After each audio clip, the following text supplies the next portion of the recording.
Ready? Good morning, everyone. I think we'll get started now.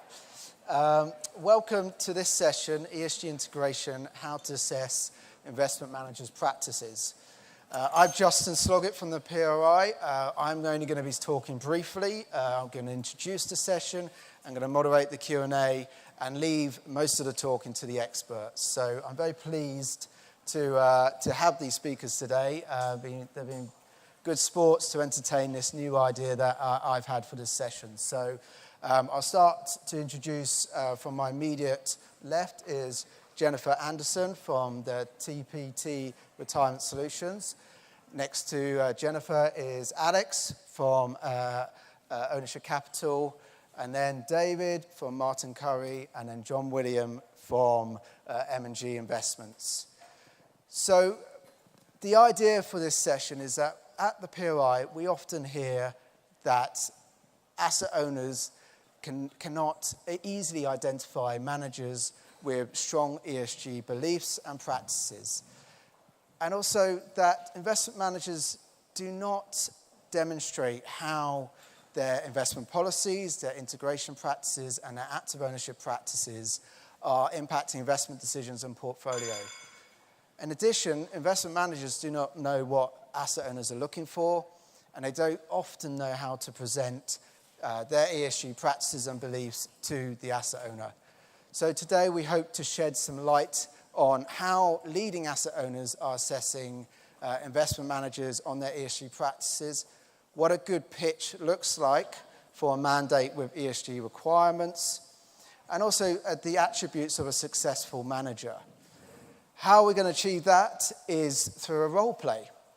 So we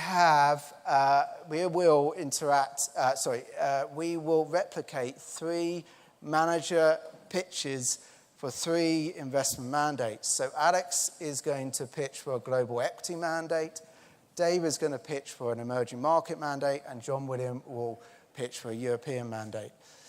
And then Jennifer is playing the role of the asset owner, reviewing the managers. The idea is not to see who's the best person for a pitch. The idea is to show the different styles that managers use and the good attributes of a pitch for a mandate with ESG requirements. We also like to show some of the questions that asset owners ask investment managers about their ESG practices. So the format is, I will pass over to Jennifer, and she will talk about TPT's selection process. Jennifer will introduce Alex, and Alex will pitch for the global equity mandates. Then David will follow with the emerging market mandate, and then John William for the European mandates. And at the end of each pitch, there will be questions from Jennifer. I will then come back up and ask Jennifer about the pitches and also some of the criteria that they use to assess investment managers' practices.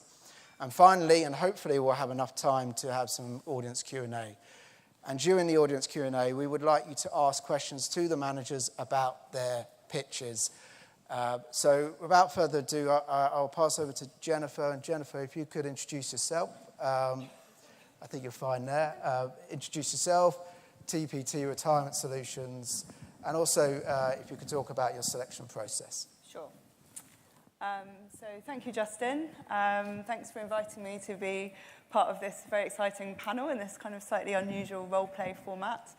I'm not sure how far we're going to be able to replicate an investment manager pitch, because they do take a bit longer than 10 minutes in most instances.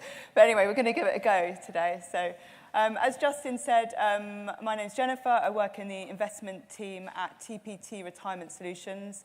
To some of you in the room, you might remember us as the Pensions Trust, which was our name prior to a rebrand last year. We are a UK-based scheme. We're a multi-employer scheme, so we're a master trust.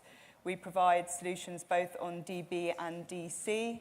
I've put a chart up, which I will move on to, which shows at a very high level the breakdown of our assets on DB and DC. The sort of lilac part of the chart there is our DC. So you can see we're around 90% in DB, so that's our kind of primary area of focus. The investment team is 10 people, and within that we're kind of delegated a kind of range of activities. And one of those is the appointment, selection, and kind of ongoing monitoring of managers. And that's obviously what we're going to be talking about today. So just give you a little bit more information about the actual manager selection process. TPT Retirement Solutions is committed to being a responsible investor.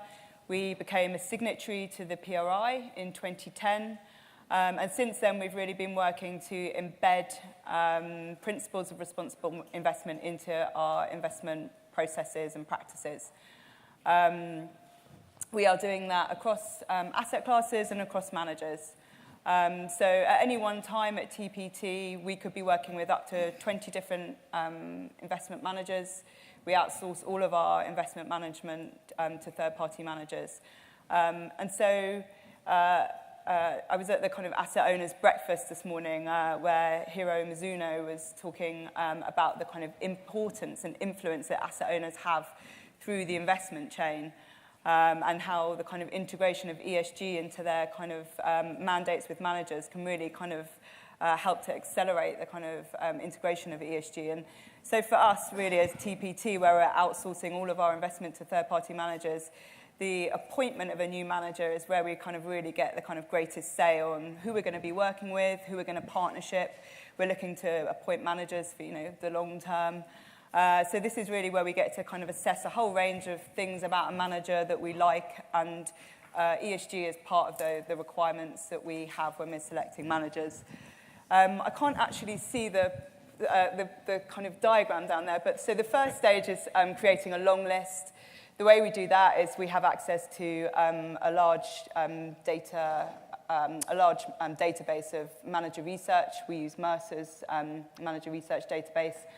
And so for that, we can put on sort of filters to come from a very long list of hundreds of asset managers to use the kind of filtering process, the criteria that we like, and bring that down to a kind of shorter list. And we normally come up with a kind of a shorter list of about 20, and then we kind of do more in-depth research on those managers. Again, looking at Mercer's in-depth research that they have on the managers, but also kind of accessing kind of wider industry databases and other kind of sort of available resources. The third stage we have is then we interview the very shortlisted managers. So maybe we come up with 5 managers within the investment team that we agree that we want to meet. That is the kind of idea of today's session, is to kind of get an insight into the kind of questions we ask those managers when we're interviewing them. And then the fourth stage is we come back after we've had these very sort of detailed manager meetings, which tend to last around 3 hours. We come back, we write up all the notes, we write up our research, and then we, within the investment team, come up with a kind of preferred provider. In terms of how we integrate ESG at those different parts of the chain, so when we're looking at Mercer's database, we can actually use an ESG filter. Mercer award all managers an ESG score, so we can include that in our manager search process. And we can also look at the research to understand how managers are thinking about ESG. But really, for us, where we really start to engage with the managers is kind of during the interviews that we're going to be kind of mocking up today. So I'm going to kind of start now on the first manager pitch. I'm going to ask Alex from Ownership Capital, who's going to be pitching for a global equity mandate, to come over. And Alex, thank you for... Oh, yeah, hand that over to you. Well, it's pretty daunting to have a pitch with 300 people looking over the shoulder, but I'll try to give it a go.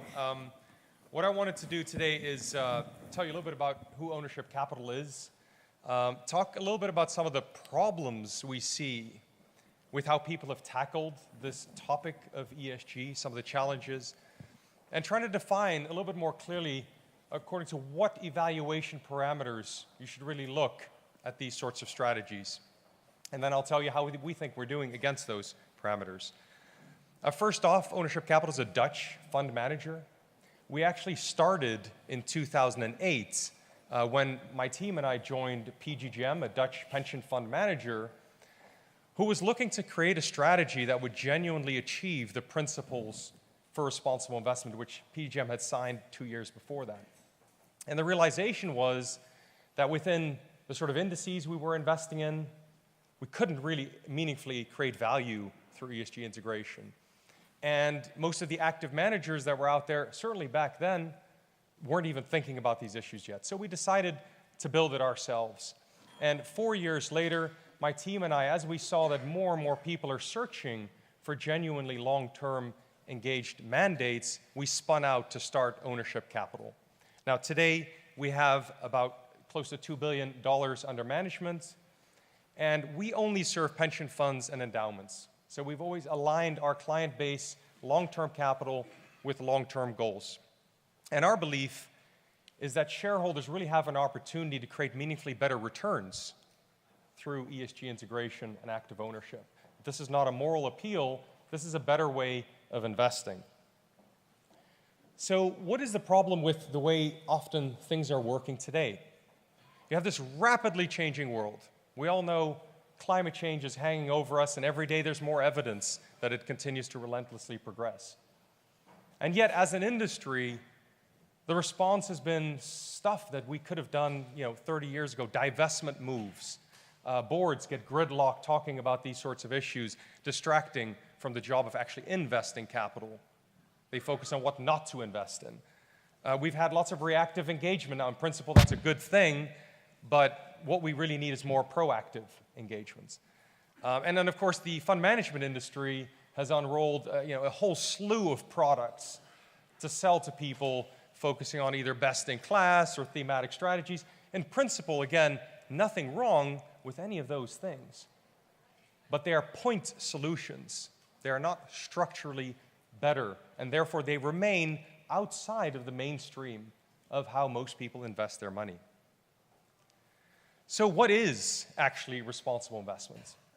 Well, it's easy to forget that when we sign up to the principles for responsible investment, the first thing that we talk about is actually performance. Literally, as signatories, we believe that ESG issues can affect the performance of investment portfolios. So any strategy that purports to achieve better ESG integration must also therefore deliver better performance. It's a very simple arbiter of whether you're creating value or not, as are you performing. The second evaluation parameter is based on principle number 1 of the PRI, which says we will incorporate ESG issues into decision-making processes. Now, decision-making is, in other words, as part and parcel of every asset that you're selecting, every company you select. It's not something you do beforehand in terms of a screen, and it's not something you do after you've already bought the assets. It's actually deciding in advance, based on the ESG risks you see, do you want to invest? So it's fundamentally different. And the final evaluation parameter is really active ownership. Are you achieving better engagement outcomes? Principle number 2 of the PRI is we will be active owners. But somewhere along the way, that got interpreted to mean basically only when things go wrong. The amount of engagement that occurs is great, but it tends to happen when things have already gone wrong. And our view of this mandate was we needed to get into the driver's seats and try to prevent, as active owners, companies from going off the rails in the first place. So we really think the solution is engaged ownership, where engagement is part and parcel of every step of the investment process. So it isn't something you do after you've already bought the company. It isn't something you sort of passively hobble into when something blows up in your portfolio. It's part of how you manage your portfolio for every company you own. And of course, that then gets to the true alignments that people have been seeking for a long time between beneficiaries, between companies, and ultimately, of course, a more sustainable societal model. Now, to achieve that, though, you do need a different process. And I'll talk about that in a moment. So evaluation parameter number 1, are you creating better returns because of ESG integration? If we look at our returns, since the time we've been investing in 2010, we've generated absolute returns of close to 17%. Now, you need to go into sort of the private equity arena to generally get those sorts of returns. But of course, private equity is highly levered, it's illiquid, it's completely not comparable. And so what we've been able to achieve is something that's fundamentally better and substantially so than basic passive investing. Now, again, people will talk about these things and say it creates returns, and then you look at the outperformance, and it's so small that most funds say, you know what, we don't want the complexity of active management. And so parameter number one, are you integrating ESG? You have to have meaningfully higher returns, better than the index, and certainly better than the geniuses in the hedge fund industry. But it's also important to have better ESG risk, and I'll talk about that in a moment.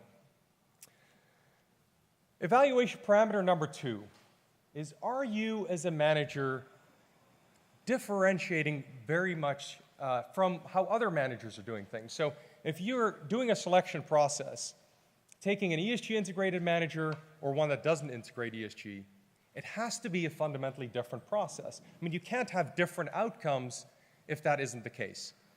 So what we did when we were back at PGGM is we completely reshaped the traditional fundamental investment process.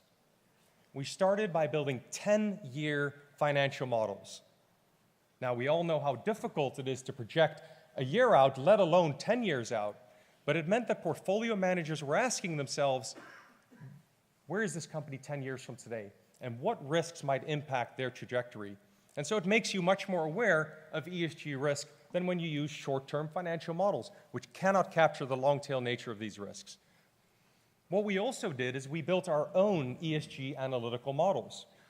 Now, there's lots of great research out there nowadays that can identify risk for you, but that doesn't help that put it into an investment context for you, because ESG risk is about absolute risk, not relative risk. And what you therefore really need is your own tools to understand the magnitude of this risk. You know, just like when the banks fell down 10 years ago and people said, well, the rating agencies said it was AAA. You know, that's still how a lot of managers look at ESG. They say, well, we have this rating service over here, and they say it's okay. But ESG, like any other investment risk, requires you to take responsibility for it, which means you need to do a lot more analysis. And all of that, of course, feeds into your ability to be a credible owner with that company. When you bring knowledge to a company, they're willing to engage with you, even if you're not perhaps a very large shareholder. And so what we have seen over the, now almost 10 years since we started the strategy, is that we've been able to persuade even very, very large companies to start thinking about sustainability for the first time. Simply through the power of persuasion, making a business case for ESG, and not the power of pressure. So evaluation parameter number 3. Can the manager evidence better risk-reward and better engagement outcomes? Now, as we all know, this is one of the most challenging parts of measuring anything, because engagement is so hard to measure. We often focus on engagement activity rather than engagement outcomes. So what we have shared with you today here is an overview of how the emissions of the benchmark have evolved over the last 5 years and how those of our portfolio have evolved.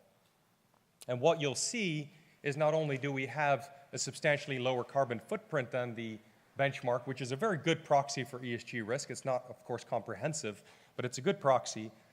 But the rate of decline of emissions of our portfolio has been twice that of the average company in the benchmark.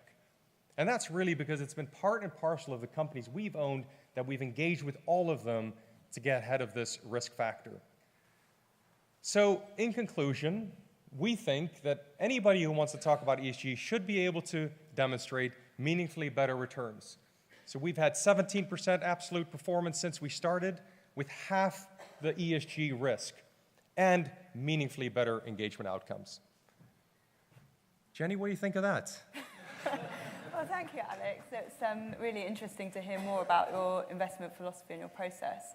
I suppose what we're hearing within our investment team is an increasing amount of global equity managers, and particularly active managers, are saying that ESG is an important part of their process and a really important part of their investment philosophy. So how does your investment philosophy really differentiate you from other global equity managers? Well, I think the devil is really in the detail. And I showed you before the slide of our investment process. If you take a traditional short-term orientated valuation model and you try to add ESG risk factors to that, it's just not compatible.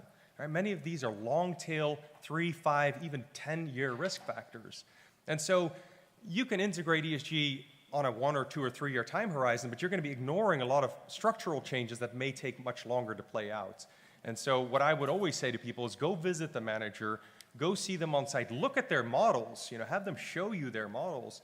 And then, once you can compare that across all of these different managers, you'll see that a 10-year financial model is very unique. You'll see that your own ESG analytical toolbox, where you can really triangulate risk, is very unique. So we still think there's a lot of greenwashing going on out there, unfortunately, and the devil's really in the details. You've talked a lot about kind of the importance of ownership. So I suppose I have 2 questions really about engagement. The first would be, you're a reasonably small asset manager. How do you really kind of get the access to sort of senior company management to discuss these issues, and are they really kind of interested in hearing your views about how they should think about kind of more environmental and social risks? And I suppose the second part is you've talked about how that really kind of is helping build the kind of performance. Have you started to kind of quantify in the benefits of your engaged ownership approach? Yeah, I mean, it is very interesting. I mean, even, when we were back at PGM, we only had a billion euros under management initially. And it is true there are going to be some companies that won't ever meet with investors. I mean, you're not going to meet Jeff Bezos at Amazon, no matter how big you are, actually. But we've just noticed that when you come and approach these companies as an investor, a lot of engagement that usually happens after something has gone wrong. And so kind of the gates come down and companies don't want to meet kind of anybody, and only maybe the big parties get through. But if you're proactively engaging and you want to build a relationship, and you say to the company, look, we want to invest in you for a very, very long time, but here's our concerns. How are you dealing with sustainability risk? How are you dealing with your succession strategy, or whatever the cognitive risks are for that company? And so, yeah, I mean, our biggest company is a $200 billion market cap. Our smallest is $5 billion. We have kind of a range of sizes. But it is interesting, despite all the engagement that occurs, even today we will meet companies for the first time. Recently we met a $35 billion financial services company. CEO had no idea what a sustainability strategy was or why it was important. After the meeting, they sent us a Word document that somebody had typed out and asked us, is this what you mean by a sustainability strategy? Like literally, they were still searching. And that's how early stage we still are in some of this stuff. So I think size is not, I mean, you need to have some sort of scale, but it's really the quality of the argument you can make that'll give you the credibility. And in terms of trying to quantify the kind of additional basis quantification is difficult because you have to look for a financial number to drop down to the bottom line. Where we've been able to do that, we've identified between 50 and 75 basis points of incremental return. But we think, if you look at our kind of 5% outperformance, we think it's probably more like 1.5 to 2%. That's been driven by the ESG and the active ownership. But again, it's qualitative, some of that as well, in terms of the way the company tackles things. Okay, that's really interesting to kind of hear that you're able to start actually kind of quantifying that. So I think for us as, the kind of end investor, it's often difficult to really know the kind of benefit that engagement is kind of helping to achieve. So thank you, Alex. Thank you. I think I'm going to speak to an emerging markets manager now. So thank you. I'm going to hand over to David. Thank you, Alex. And then that's if you want to point at the... Okay, thank you. And I think you need to take forward. Right.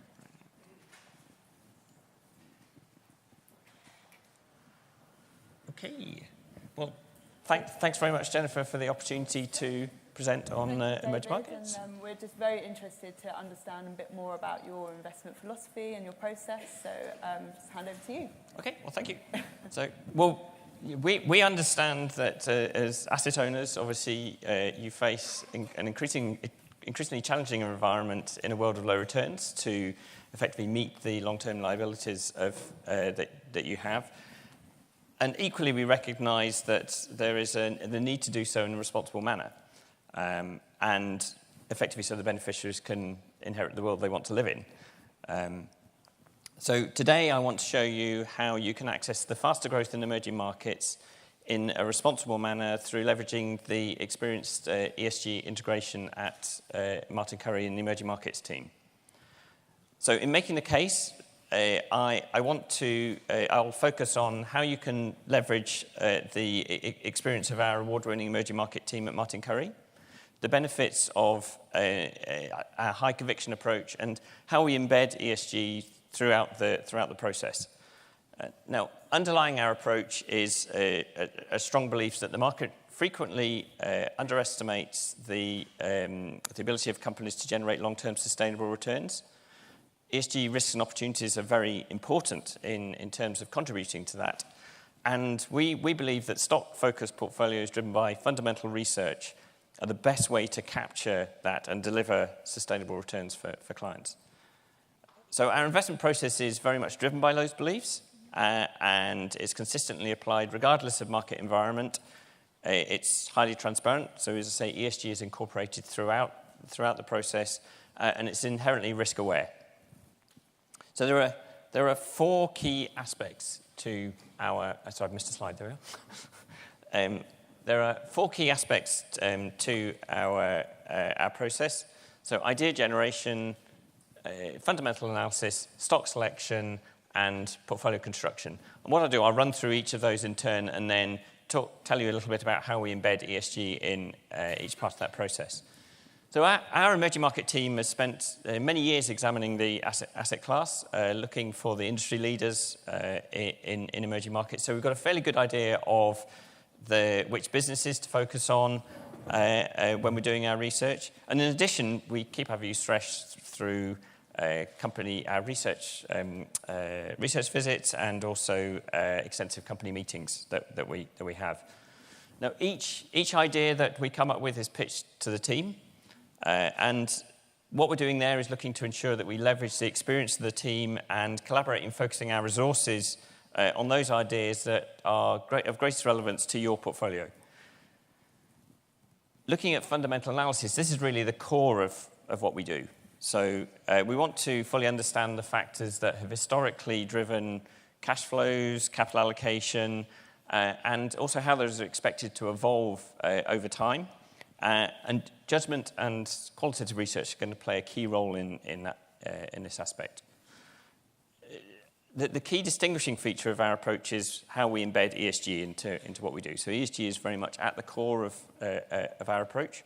So we believe that ESG plays a central role in understanding how businesses operate, the risks and opportunities that they face, and it provides a holistic view of the business and therefore is a key part of our process when we're looking at companies. Can you just kind of describe it a little bit more? So is that ESG research, is that being undertaken by a separate team? Can you just tell me about the kind of resources that you have available in your sort of broader research team, and then who specifically is kind of doing that ESG research? So one of the things that we believe is that to actually truly integrate it, it has to be the portfolio managers and analysts themselves who are doing that work. So effectively, they are charged with doing that. I'm there as head of stewardship and ESG, so basically I oversee that process, and I'm there to provide guidance. But also it's about the questions we ask when we're putting together an investment case. So we will ask what factors are material to the investment case, and then we'll ask how that has been incorporated into the investment. So it may be through, for example, revenues, or through costs or capex, or through cost of capital. So we try and make it real when we're actually incorporating it into the investment. Do all of your portfolio managers buy into the value of ESG research? Yes, so very much so. And it's, effectively it's part of our overall philosophy. It's part of how we run money. And one of the reasons we do it is because we think it makes us better investors. So it gives us a holistic view of the companies that we're investing in. And certainly when we're looking at ESG, the starting point is always governance. So we think governance is the most important criteria. And if you get governance right, then you get a company with the right kind of governance structures has a much better chance of generating long-term sustainable returns. But we also get insight from looking at other material ESG factors that might influence the ability of the companies to generate those long-term sustainable returns. So it's very much trying to get an insight into how the companies run themselves, and also how a little bit about the culture, and then trying to incorporate that into how we think that company is going to evolve in future. But also for us, one of the important things is it also helps set our our engagement agenda, and how we approach active ownership with those companies. So very much as Alex has described, engagement is very much an important part all the way through the process. So engaging with companies early on as well as once they're in a portfolio.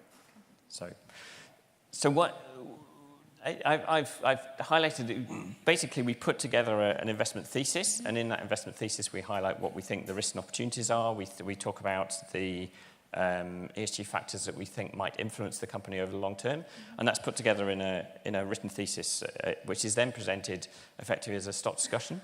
And the idea of a stock discussion is that those ideas are then subject to broader peer review, so the broader investment team will come along to that, and it means that we can leverage the broader experience of the investment team in looking at that investment. Do you have many examples of when governance concerns have kind of caused you to sort of disregard further research in a stock? So one of the things we'll look at is we try and get an insight into culture and behaviours. So culture is very difficult to measure, but what you can do is look at outcomes. So you can look at where companies have made decisions and have they always chosen to make very aggressive decisions or less aggressive decisions, and how that has changed over time. So there will be times when we don't think that we're being compensated for the risk in terms of the potential risks that come from the governance structures or from what we're seeing in terms of how decisions are made in terms of the valuation that's being presented. So it can be a stop to that. Yes. Yeah. So. And just touching on portfolio construction, we're building portfolios of between 40 and 60 stocks. So concentrated portfolios, so effectively enough diversification, but with effectively sufficient risk to be able to deliver the returns that are required.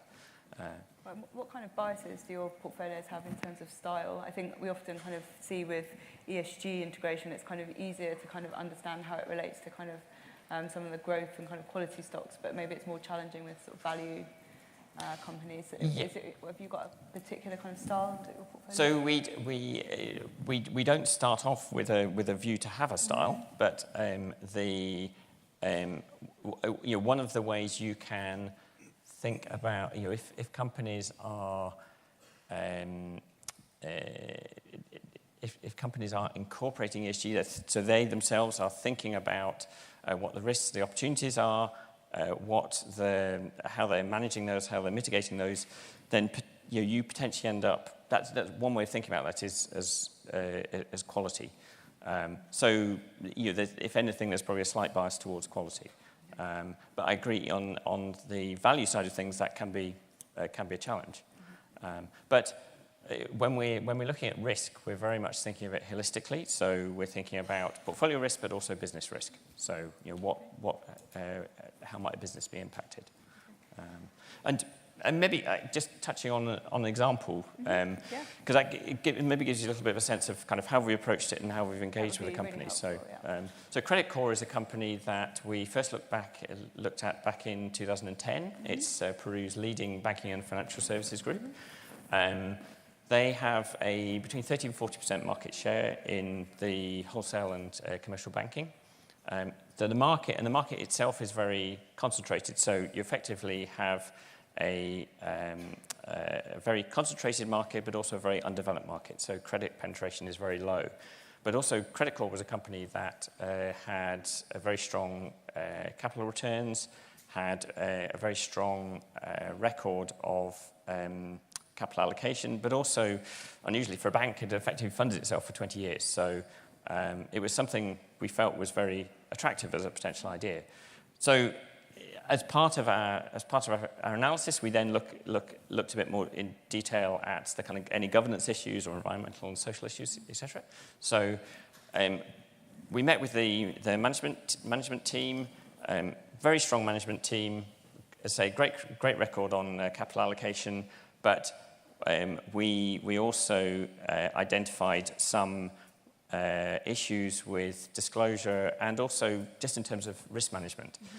So particularly on the environmental side, so Peru is very the Peruvian economy is very focused on mining, So they didn't really have a comprehensive approach to risk management on the mining side, and also they just recently got into retail banking, and again, they didn't really have a strong approach to risk management there and kind of reputational risk.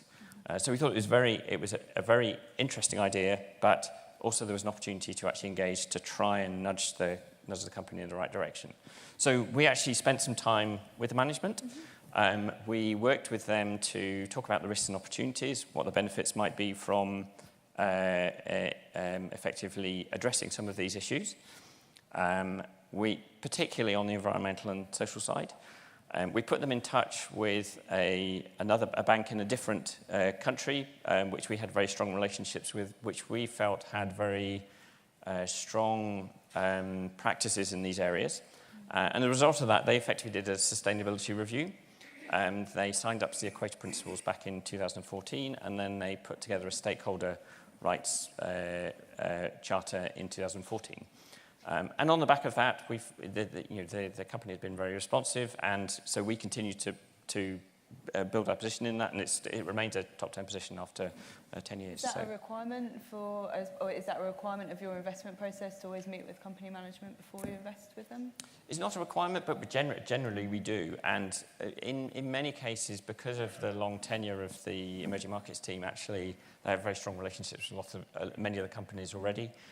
So we are likely to have met many of them at that stage. And I mean, Alex talked a little bit about the kind of challenges of engaging companies. You kind of, as an asset owner, we'd expect that to be even more challenging in emerging markets. Is it possible to meet with Samsung, or how do you, what's the kind of the reality of actually trying to meet and engage with emerging market companies? I think building on something that Alex said, companies are very interested in speaking to engaged investors, and very often there are companies, they may be at a stage in their life where they need help. So, Credit Corp was an example where they were very willing to make those changes, but they didn't really know what to do. So we could give them some pointers and help them, nudge them in the right direction. And in that sense, they're actually, in terms of the access, they are very open to that. But it does vary, and you will find in some, for example, in some family-owned companies, that might be a little bit more difficult. In a market like South Africa, quite often board access is actually okay. So it's quite similar to what you would get in the UK. But in markets in Asia, board access can be really unusual. And but you will very often have access to senior management. And part of that is due to effectively relationships that have been built up over time. I know we've run out of time, but just kind of maybe one final question around your, I suppose, kind of longer-term focus and the engagement that you're doing with companies. Like, how is that reflected in terms of portfolio turnover and kind of average holding periods? So one of the things, because we're running concentrated portfolios. So actually just on the next slide, it's just the portfolios and the returns are very much driven by the stocks in the portfolio. So it's a high active share, low R squared, etc. in the portfolio, and it's been the ESG has been a contributor to the performance. But I've forgotten the question now. Portfolio turnover That's and right. average holding period? Portfolio turnover is relatively low, so between 20 and 30%. So reflecting the kind of holding periods that we have. Okay. So yeah. Thank you very much. Yeah. Thank you.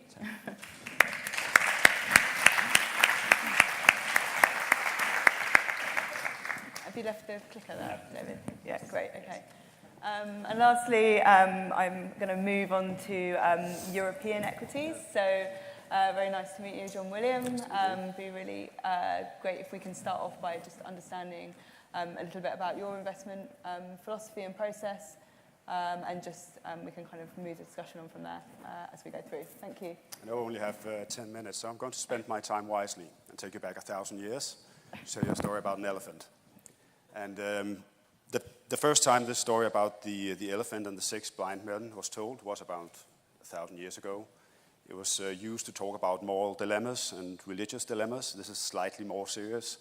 It's PRI and it's ESG. The story was about an elephant that walked into a village. In the village lived 6 blind men. They all wanted to know what the animal was, so they went up to it and they all grabbed onto one part of the elephant. And one guy said, "I think this is a piece of wood." Another guy said, "No, this is definitely a rope holding onto its tail." All the other guys had different ideas about what the elephant was. Afterwards, they were discussing about what they had just experienced to find out what they were engaging with. A wise man came up to them and said, "Maybe you guys shouldn't be talking about your partial experience, but try and piece it all together and come up with an idea about what you're looking at." And obviously, the idea is to have a holistic view of things. If you hold on to one part of a particular case, you will focus on the wrong thing. And the same goes for investments. If you look too much at business model, if you look too much at the hard numbers, you're probably going to miss something. And I think ethics and ESG is a very important part of this overall picture. The numbers is an important part. The strategy, the management team, it's all important. And we need to look at all of it. Let me give you the first example here. I have a couple of examples for you to keep you awake. This is a company called Essentra, a UK-based company. It was run for a period of time by a guy called Colin Day. He used to be the CFO of Reckitt Benckiser, where he was very highly regarded in the UK community. He took over this company and he drove the earnings quite hard from 2009 and forward. He produced some pretty spectacular results. And he did it by buying other companies and cutting costs and running a very hard line on his employees. That in itself is not necessarily a bad thing. But if you look at the overall score that he got on places like, Glassdoor, the rating kept going down at a very steady pace. If you looked at what he said during his quarterly announcements, it was actually quite shocking, the way he spoke about the employees. And eventually, it all fell down. If you looked at the rating agencies and what they focused on, it was mostly around chemical safety and other things, but it was really a cultural issue in Essentra. So he was pushing the organization too hard, and eventually it came down. For us, as investors, my starting point was being a long-term investor. So I've been investing for many years, around 16 years now. And my starting point was that I believed that I could have a long-term edge in an increasingly short-term market. If you are long-term, you have to focus on other things than short-term investors. Sustainability is one part of it, and sustainability of business models.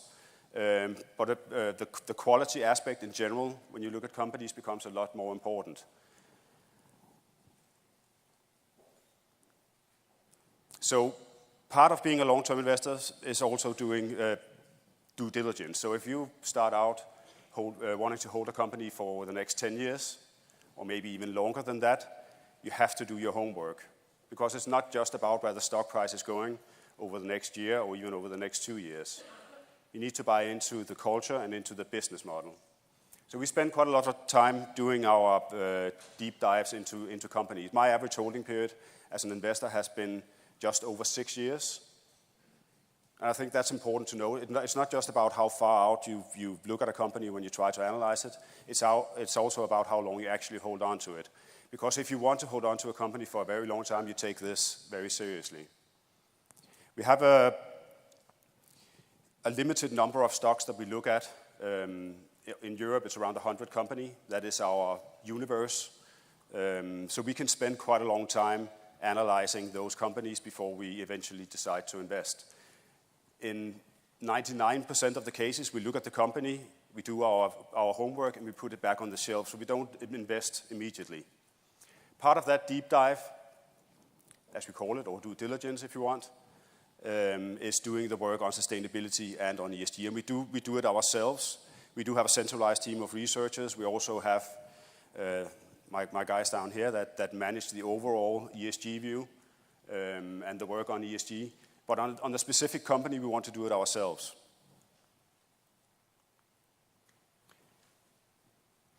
In some cases, ESG can be part of a competitive advantage, mostly for consumer companies, but also in the industrial space.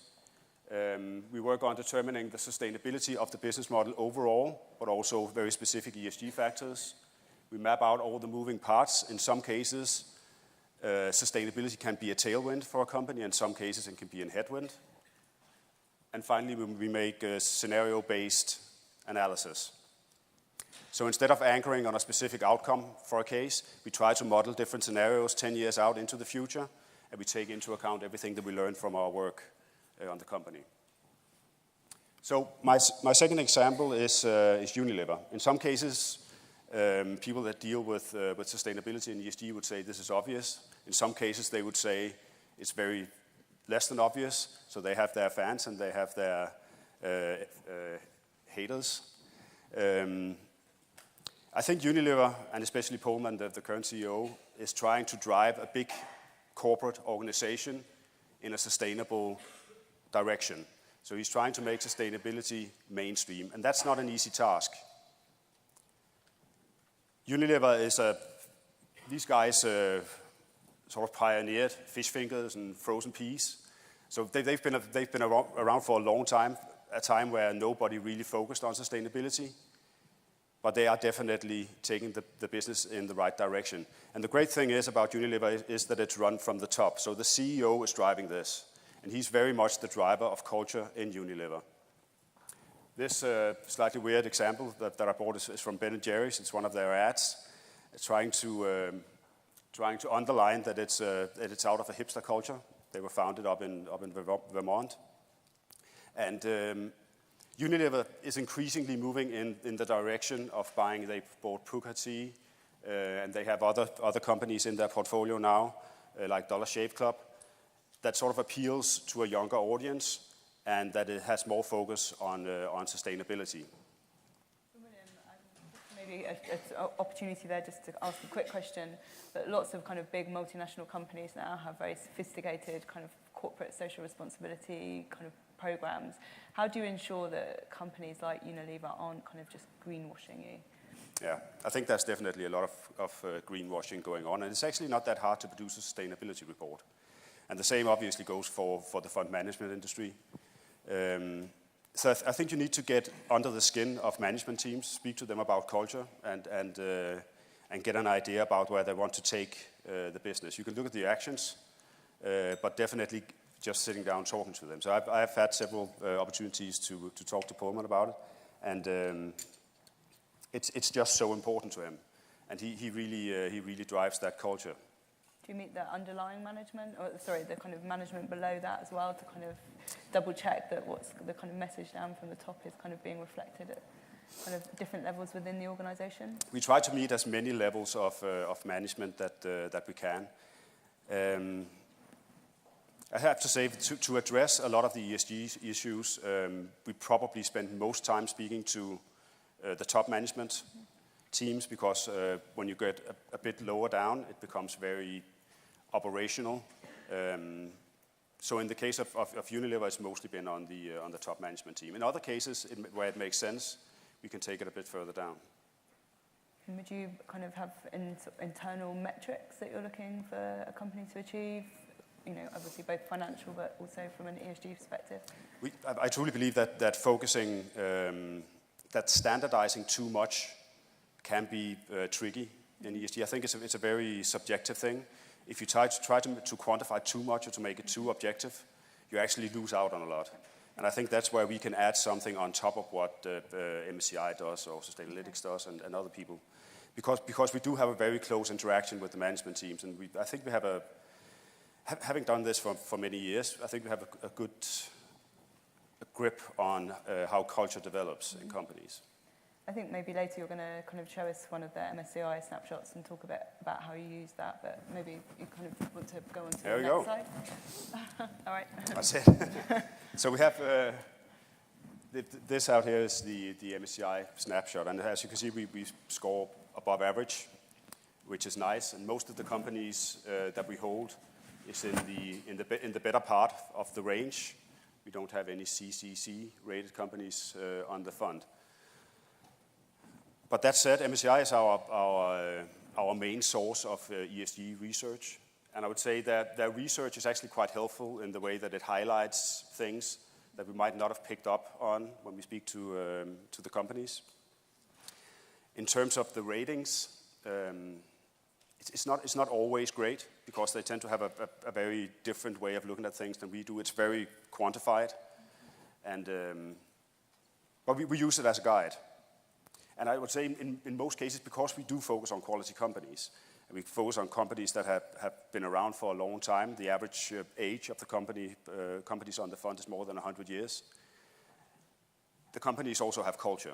And to have been around for that many years, it's normally also a sign that they have a sustainable culture. So we would tend to gravitate towards the better end. And we also have some minimum requirements for the companies that we hold that they need to live up to in terms of ethics and in terms of governance, particularly, to get into. So we use it as a guide. And maybe we can just talk briefly about the performance, because the performance has been, it's been top decile compared to our competitors. I used to run a similar strategy in Danske in Copenhagen before I joined M&G 4 years ago, 3.5 years ago. And the results were pretty similar. In the whole experience, I could talk about this for a long time, the whole experience working in a Scandinavian asset manager was also quite interesting. And the way that ESG has developed, it's just so much better today, the way we approach it today, than it was, say, 10 years ago, even though we did it in Scandinavia and in Danske. I think that the way that people look at it is much more sophisticated today. And it is more about governance and culture and about truly assessing the risk. It's not just about protecting investors from investing in something bad. I wonder if, I know we've nearly run out of time, unfortunately, but if you could just talk a bit about the kind of implications of being kind of part of a much larger house. So obviously M&G is kind of managing billions of assets. Yeah. How much autonomy do you have to kind of implement your strategy in the way that you want, or how much are you kind of required to meet certain criteria that's set by the group? I run a relatively small team, and we do have a sort of a franchise model where we are allowed to implement our own strategy. So I've been able to do this exactly the way I wanted it.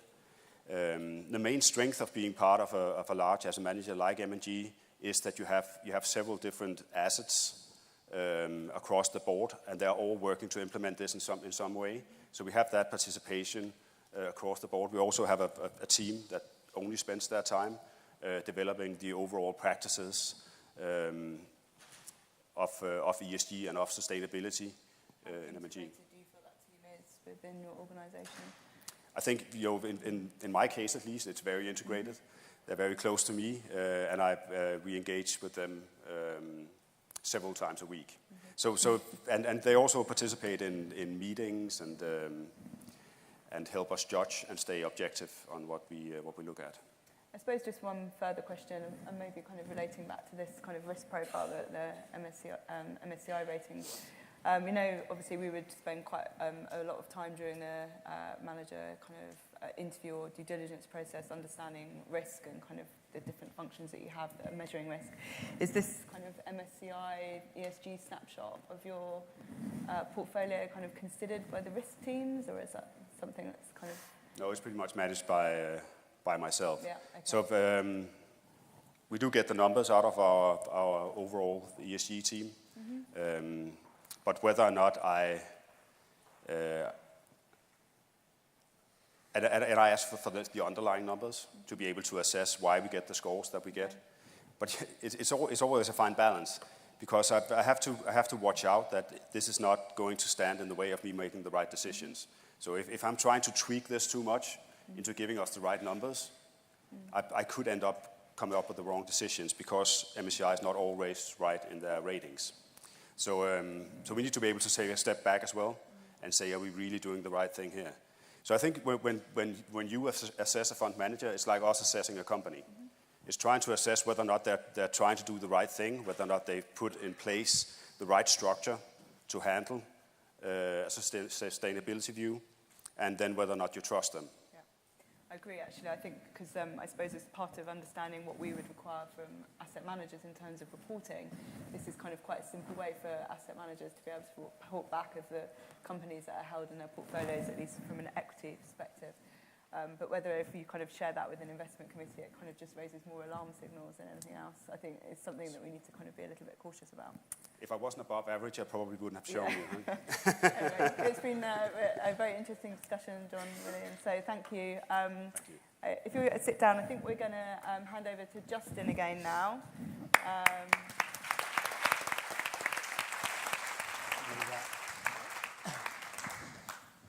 So I'm convinced. I think they were pretty genuine pitches. I'll ask Jennifer shortly. But beforehand, I would like to ask Jennifer, what is the criteria that you assess investment managers and what kind of weighting has ESG have in that criteria? So I've put up here the kind of list of criteria that our investment team works towards. This is the kind of desirable attributes of an equity fund manager. We do have slightly different kind of criteria when we're looking at different asset classes. We also have a kind of list of criteria that we look for specifically around ESG capabilities and sort of approach to responsible investment. That kind of supports this document, but I've put this up today as kind of more of a kind of the high-level stuff that we're looking for when we're talking to managers. We don't kind of have a set kind of weighting for ESG. I think it kind of follows on to what John Williams was just saying about, we're trying to make sure that managers are doing the right thing. So it's very much part of our investment selection and appointment process. We write it into all of the IMAs, our expectations that we have with investment managers. We write into the investment management agreements. But we kind of vary the weighting according to the investment style, the strategy, the asset class.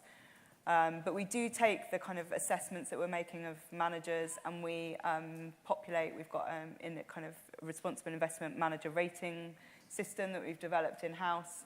So we rate all of our managers across all asset classes. We rate them A to D based on kind of 4 criteria, which are basically around kind of business, ESG integration, stewardship, and then kind of communications and transparency. So we have got a way to rate all of our managers. I mean, the other thing I'd say is as an asset owner, we are increasingly diversifying away from equities, where maybe this kind of understanding ESG integration into manager selection is a bit more developed. Actually, where our challenge comes is when we're trying to understand how ESG is relevant and material to alternative asset classes. And that's making up a greater and greater kind of proportion of our portfolio. With the pitches you heard today, how similar are they to pitches that you hear in real life? And what do you expect from pitches for mandates that you offer to external managers? The kind of, the ESG practices and how does that feature in those pitches? I mean, what we've heard today is very kind of, I suppose, in line with the types of managers that TPT likes to appoint. And you can kind of see that from the list of criteria that we've got up here. We like kind of, generally like kind of smaller, independently owned managers. We kind of think that removes lots of conflicts of interest. We like to understand, that the managers' long-term incentives are kind of well aligned with ours. We like to see managers that are kind of long-term in their thinking. So we've kind of seen that, and that's kind of been evidenced by all of the managers today, how they're kind of thinking much more about making investments in businesses and kind of owning those businesses over a kind of a longer holding period. We like to see investment managers that are thinking about their investment philosophy and can really articulate that in a way that suggests that they can help to kind of generate additional alpha through their investment strategies. And then it's really about kind of understanding their investment process and that they've got a very kind of like rigorous investment process that they stick to. And so those are the types of things that we're really kind of digging and drilling down into when we have these these interviews with our potential managers. But the interviews tend to last about 3 hours, as I said. So kind of, 10 minutes today is kind of just a bit of a real taster for the kinds of discussions that we're having at a much deeper level. And obviously ESG is, a part of that. It's not the only thing that we're assessing managers on. Great. I think we've got time. Well, it's lunch now, but anyway, I think we can have 2 questions from the audience. Does anyone... We would like you to ask the managers questions about their pitches as if you're an asset owner or a consultant. Does anyone in the audience have a question? There's a question down here.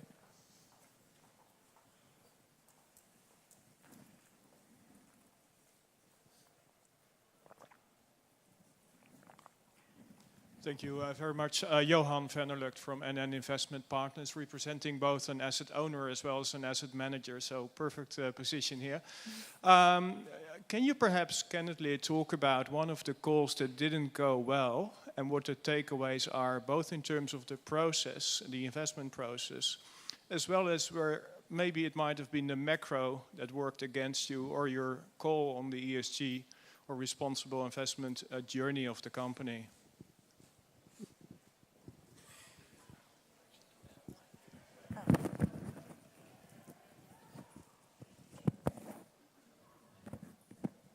Who would like to start?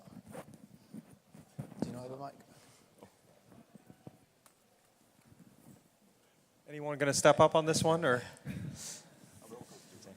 Well, I mean, I think the thing that I would maybe point out is just that things are changing so quickly, and one of the biggest problems about ESG is that people think that it's a snapshot that kind of holds, and then the entire management team of that company leaves, and it has a dramatic impact on culture, strategy, and everything else.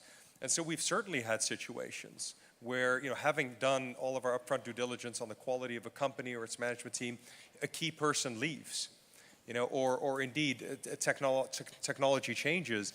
I think one of the most important things and one of the greatest downsides of long-term investors is that they can, fall in love with their companies. And so you say, I want to own this company for 10 years. But if 2 or 3 years in, you discover you've simply misjudged the situation or the situation has changed, it's very, very important to have that cell discipline. So one of the things we have about a 10-person team just for the 20 companies we invest in, so it's very heavily staffed. But we have a team-based review process. And so it just leads to a lot more accountability mechanisms on the portfolio managers who ultimately are selecting the individual companies, because there's anyone from a young analyst to another senior member on the team can challenge the portfolio manager to say, that was the thesis, it hasn't played out, your engagement was trying to drive, perhaps this change, it's not happening. Are we going to reassess the situation? Because, frankly, almost no investor, even some of the very big ones in this room, have got a stick big enough to force companies to do what you want them to do. Unless there's some sort of public outrage around an issue, most companies can just decide not to listen. So you have to also be realistic about what engagement can achieve. It's not always a slam dunk. I think one of the things that we're always interested in is how responsive companies are. So are companies willing to engage, and where we have identified an issue, to what extent they will respond to that engagement and actually begin to make changes. And at some point, if you get to a stage where you've identified an issue and there really is no interest in responding at all, then you move on.